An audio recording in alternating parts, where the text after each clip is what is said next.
Isang mapagpalang araw muli sa inyo mga kabalabal. Isa na naman pong libreng sakay na episode ang ating gagawin sa araw na ito. Eksakto, andito na ang ating pasahero.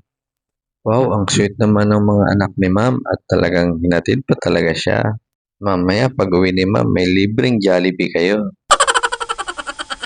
At gaya nga po ng ating nakagawian, binigay na po natin ang hairnet at ang helmet para po sa safety ng ating pagbabiyahe. Ready na si ma'am, kaya tara na. Let's go!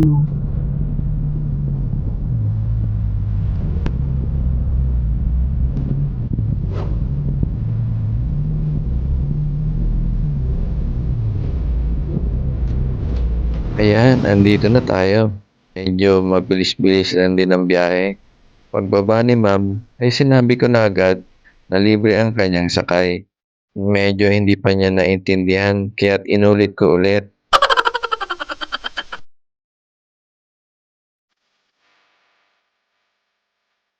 Ayan, medyo ngumiti na si ma'am.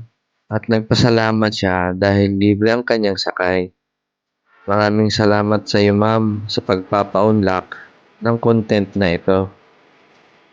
Isa na namang masayang araw para sa atin mga kabalabal. Hanggang sa muli, please share and subscribe. Malay nyo, kayo na ang susunod na malilibreng sakay.